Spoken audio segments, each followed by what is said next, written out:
Hi everybody, you nearly caught me eating sweets. Welcome back to Blu-Roy Movies. Hope we're all doing well.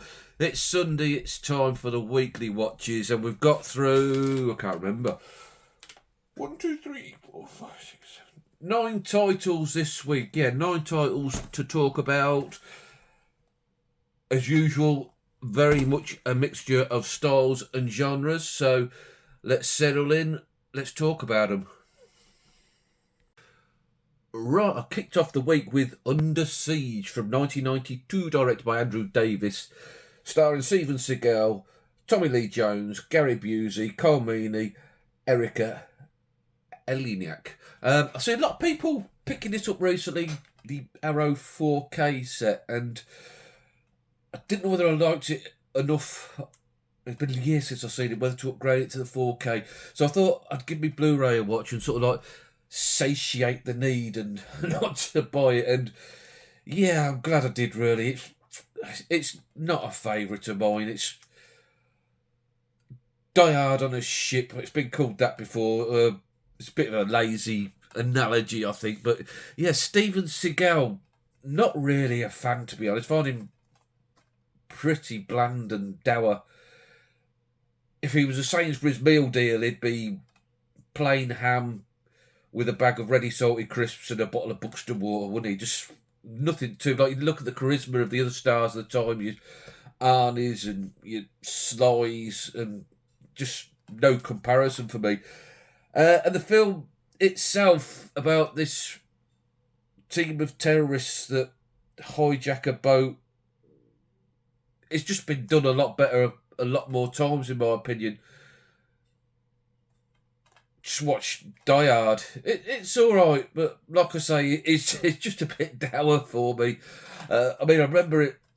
I've only watched it a week ago and struggle really to remember the finer details of it. So yeah, not very memorable at all.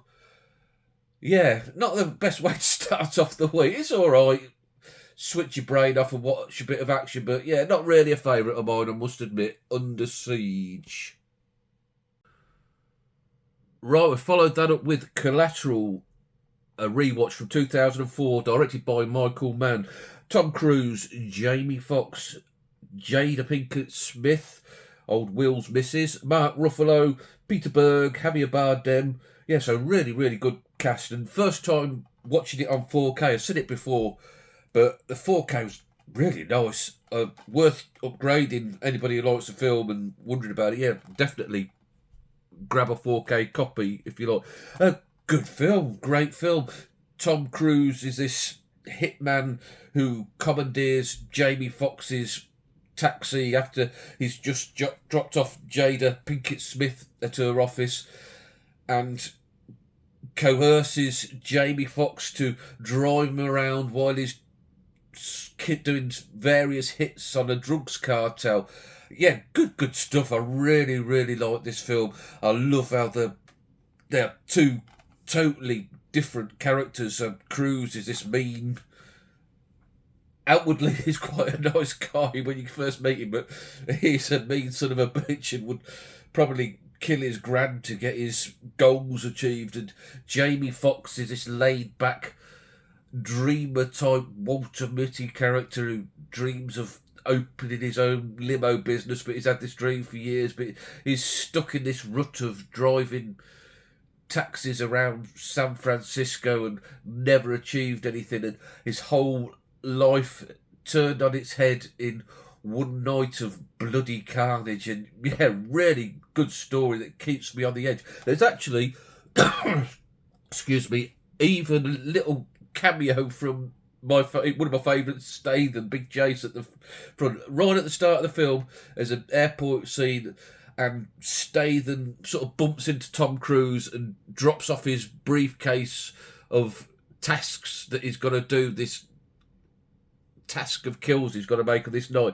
And I thought that was a bit odd how he'd just do that, and I looked into it and confirmed by the screenwriter that Statham is actually playing Frank Martin from the Transporter series. You know, the guy who transport anything, no questions asked, that sort of thing.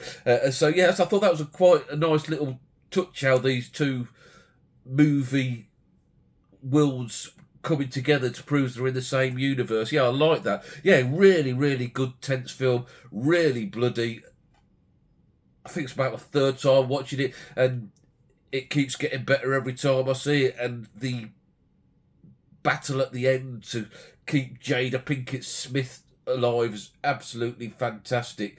Yeah, becoming a favourite of mine. That I like Collateral.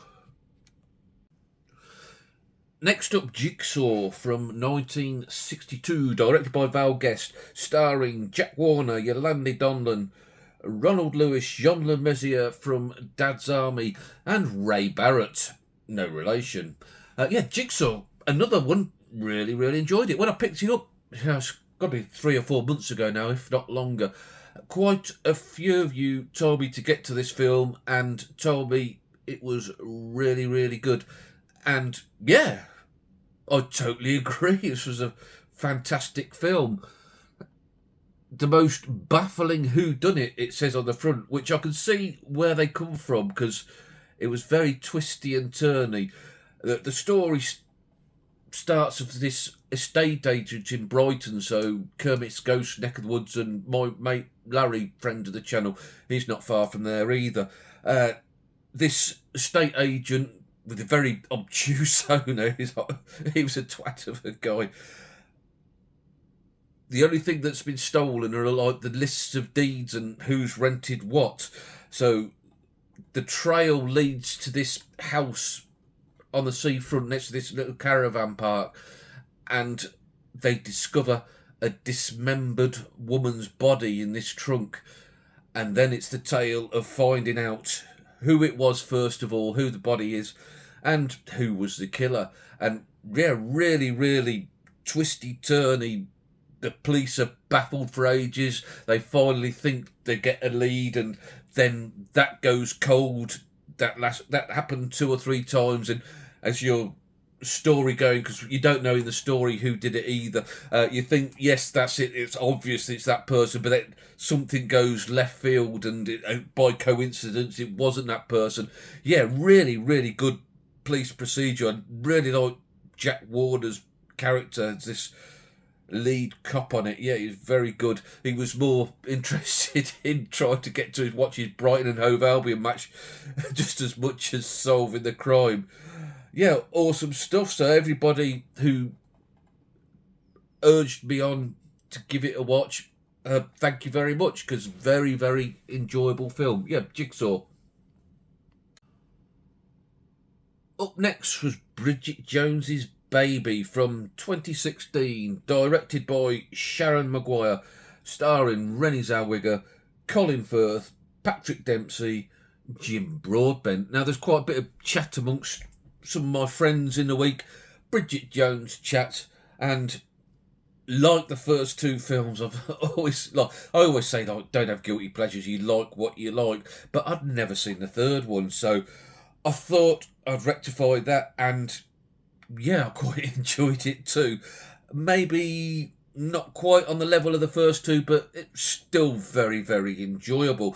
It starts off with the death of Hugh Grant's character. He's died, and they're at his funeral, and all his ex-girlfriends are there. The room is full of pretty young girls, so which I thought was quite amusing. And I didn't know that Hugh wasn't in the third film, to be honest, and I thought that would be to the detriment to the film, but actually they coped with it quite well with the new character of Patrick Dempsey. Yeah, this is like 10 years on from the past film, and Bridget is pretty much a spinster on the shelf, where she has a one-night stand with this guy played by Dempsey at a musical festival. He's like a billionaire businessman, and she has a one-night stand with him. And then, coincidentally, at a wedding, she re-meets up with Colin Firth's character, her ex-boyfriend, who's now married, not very happily married, and moved on with his life, and they get together and also have a one-night stand. And Bridget becomes pregnant and she doesn't know who the father is out of the two of them. And she could have had a test with the amniotic, is that the right word, fluid? But when she saw the size of the needle, she ran away and didn't find out which one was the father. So she tells them both, and they're sort of like competing against each other to then win Bridget's affections and prove which of them will be the better father of the child when it does come. Yeah, really, I really enjoyed it. Very smart and witty dialogue, as you'd expect from the Bridget Jones films. Yeah, good stuff. She's very good in it, Zellweger. You would actually think she was like this English sort of bordering middle class woman. You wouldn't have an idea if you didn't know that she was American.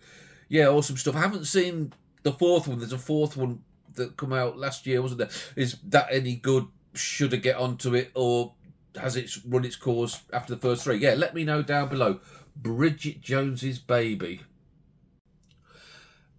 And after that, it was over to the trusty old vintage classic collections for a first time watch of Darling from 1965, directed by John Schlesinger, with Julie Christie, Dirk Bogarde, who's a favourite of mine, I do like Dirk Bogarde, and Lawrence Harvey. Another good addition to the vintage classic collection. Darling, this stars Julie Christie. She's marvellous in this. Such a good actress she was. She plays this it girl, this wannabe it girl, trying to climb the ladder of social and success at work through basically sleeping away to the top of the pile, leaving a trail of disheartened gentlemen behind her. It starts off that she's married again, as in Bridget Jones, with Colin Firth's character, not too happily, and starts an affair with also married man Dirk Bogarde. They both leave their respective partners and move in together. Now, Bogarde's this television announcer, a presenter, and he presents this arts programme. I think, if you remember, like the South Bank show that we used to be on, it's like a similar sort of programme to that, this arts, like literature, that type of stuff. A very well-to-do, very well-spoken gentleman, and again, really well acted by Bogarde, and they start a relationship, and he starts introducing her around his social circle of people in television and television directors and film directors, and she goes from one male to another, really trying to enhance her character. She's such, one way, a shallow character, but then much more about her as well. It's hard to explain. Yeah, but very, very good.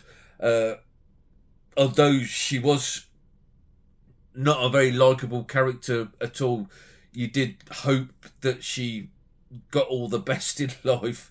Yeah, really, really enjoyable. Just a good character study and very worthy of being in the vintage classics. So if you collect them like me and you haven't got that one, give it a go. I think Schlesinger also teamed up with her on Far From the Madding Crowd, so I haven't seen that one yet, and I did see Steve for Films talking about that one recently, so I'll have to try and grab that one. Anybody seen Far From the Madding Crowd? Again, let me know in the comments, is that one I should be grabbing? Yeah, good stuff, that. Really enjoyed it.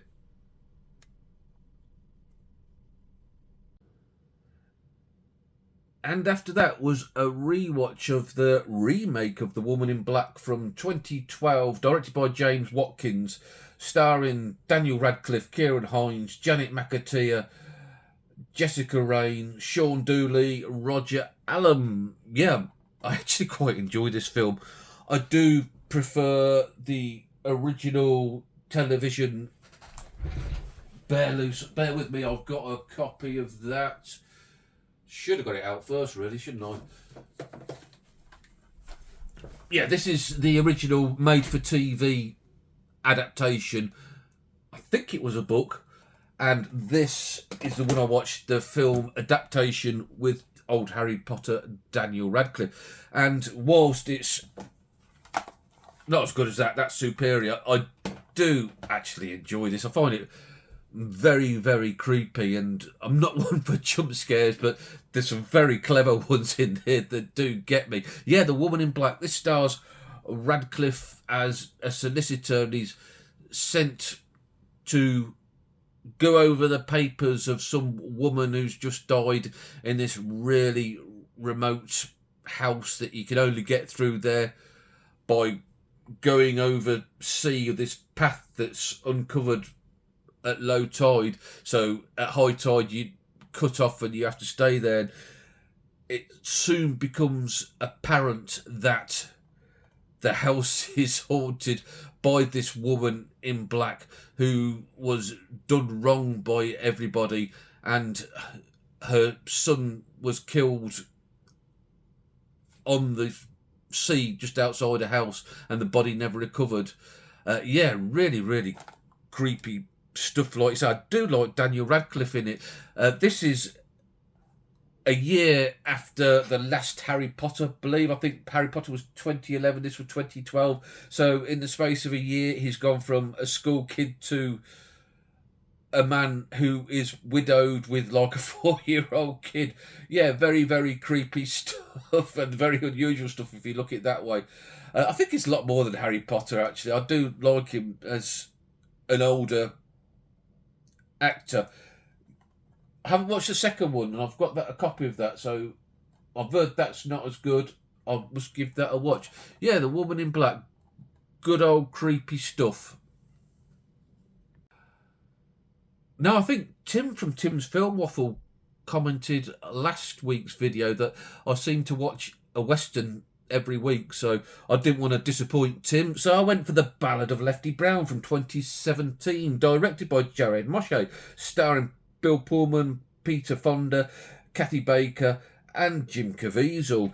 Now, this is about Bill Pullman's character, Lefty Brown. Lefty Brown is this ageing fellow who was probably a bit of a nut in his time, a rough nut, but he's older now, and I wouldn't say he's a liability, but he's can't do the things he used to do. He's kept around by friend Bill Pullman, who has a ranch, and they've had years and years of friendship, so he's sort of like kept him by his side because they've been mates. And even though Lefty maybe not a guy you can heavily rely on to get things done, because of their enduring friendship, he's kept him around. Now, Pullman's character, he is running for senator in Washington, so he's due to leave, and he's going to leave the running of the ranch up to Lefty, much to the chagrin of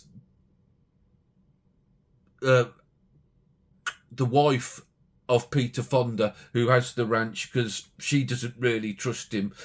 Anyway, one day some horses get stolen from the ranch, so Ballad of Lefty Brown and Peter Fonda, they go on the trail to find out them, and Peter Fonda ends up getting killed, and the blame is then put on Lefty. He's framed for the murder, and then it's a case of Lefty trying to convince people that it wasn't him that doing it, trying to evade capture because they want to hang him for this supposed murder of his best friend. And then also he's trying to track down the people and get vengeance for the death of his friend. Yeah, really good modern day Western that I hadn't seen before. I'll have to look at it if there's a Blu-ray now, actually, because it's one that I'd like to upgrade. So yeah, I recommend it. It doesn't break any boundaries of the Western film, but it's a highly enjoyable watch. Yeah, good one. Bill Pullman does a solid job. I like Peter Fonda. I think he's very much like his dad, so I was a bit upset when he didn't last very long in the film. Jim Caviezel as the bad guy. That's a bit of a left turn, actually. A bit of a spoiler alert. A bit late now, I know. Because he, at first, you think he's a friend, but then he turns out to be a good guy. Tommy Flanagan as well plays a good character, a good bad guy. Yeah, recommend that if you like your westerns. You've not seen that one, yeah, by all means give it a whirl. Up next, Till Death from 2021, directed by S.K. Dale, starring Megan Fox, Ian Macken, Callan Mulvey, and Amal Amin. This was in a box of films. If you saw last week, I did a video where I've received 3 packages. This one was in the package from my good friend Hills from Hills on the Hunt. Go over, subscribe, please. Very much a package of films out of my comfort zone. And I made a start with Till Death because I thought this might be the most accessible of what he sent me. And I really enjoyed this. A good low-budget thriller stroke horror that zipped by, about an hour and a half long, I think it was, and perfectly paced and very good. This is about Megan Fox's character. She's having an affair with the Amal Amin, an actor I didn't know, to be honest. In fact, I only knew Megan out of the film, to be honest.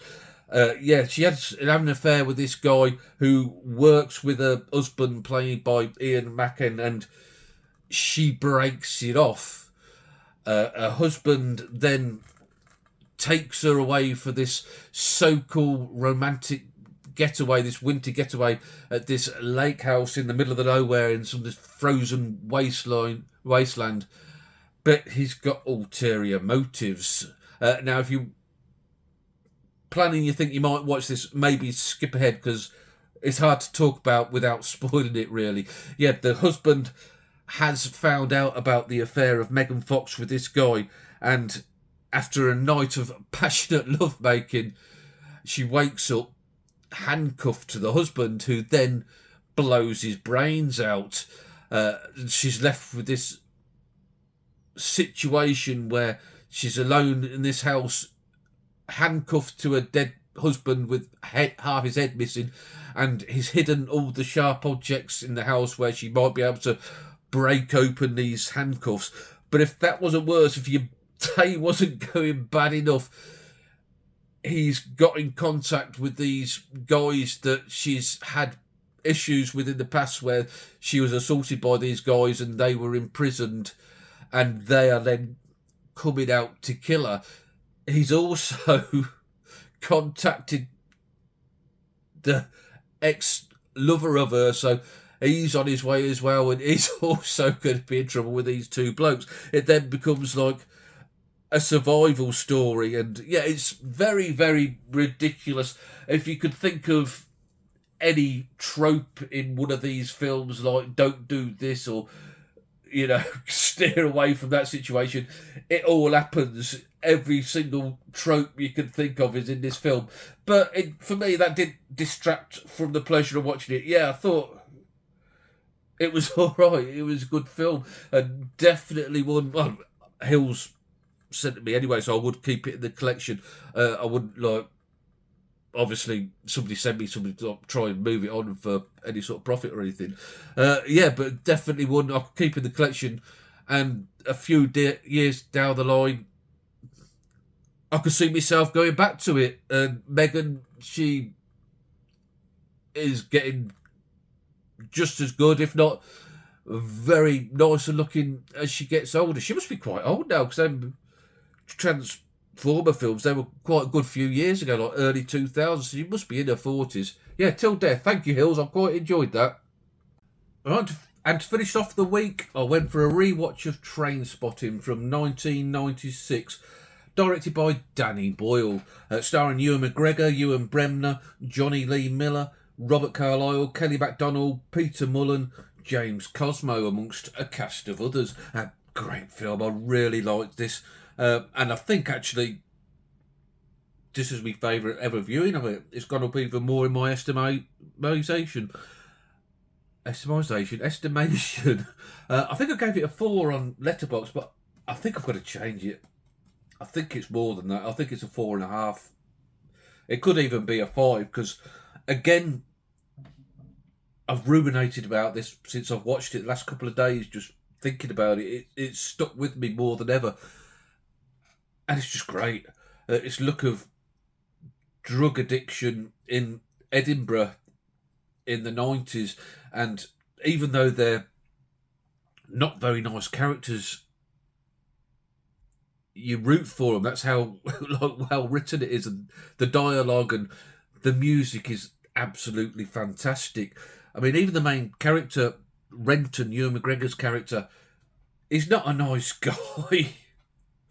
He'll rob and steal and beat you up probably to get his fix, but you're rooting for him all that time. I mean, he's even responsible for the death of his friend Tommy, isn't he? By stealing his home video of Tommy and his girlfriend, and that leads to their breakup, which leads Tommy, who was the clean one, the drug-free one of their little gang, that leads him onto heroin addiction and ultimately to his death. So, yeah, Renton is actually responsible for that, but he never seems to have any remorse for that. I'd like to have seen him maybe explored that a little bit more. And there's some scenes that are so hard to watch. The dead baby scene, the scene on the baby crawling along the ceiling, Spud and the sheets full of shit. Oh, and the toilet scene. The toilet is horrendous. The worst toilet in Scotland, it said, which I can actually identify with that. When we were, because this toilet was in a Bucky's, and when we were like about the age of the characters are now, so that would be in the 90s. On a Saturday, if we weren't going to football, we'd go to the local pub, and then there was a Bucky's just round the corner with an outside toilet that was absolutely horrendous, and there's no way you'd go in there for a number two. So that way I could identify with that scene. Yeah, it's brilliantly paced, brilliantly acted, and just an all-round fantastic film. And I actually recognised more in it this time than I ever done before. I think that's because it's older and maybe knowing a bit more about film. But there's a scene where Renton's reading the biography of Montgomery Clift, who was an actor who was also beset with terrible addiction problems. So I thought that was quite a nice little touch. And yeah, so if you look for these sort of things, you can find them. Yeah, brilliant film. I think it is a 5-star, to be honest. I've done it a disservice by giving it 4, so I must go in and get that changed. I know it's one of Sam's favourites, and rightly so. I've actually, for the first time since doing the ones I'm doing for this week, I've watched T2, so you'll hear my thoughts about that one next week. So come back and stay tuned if you want to hear what I think of T2. Yep, so that was it for the week. As always, thank you ever so much for watching and contributing. I've been really pleased how the weekly watch video's been going recently. It's just been great with everybody getting involved, and I had a few more new subscribers. Thank you, welcome aboard. I'm edging ever closer to 1,000 when I get to, well, I say when, that's been a bit presumptuous of me. If I get to 1,000, we'll think about something to do special for that. So everybody, have a good rest of your weekend.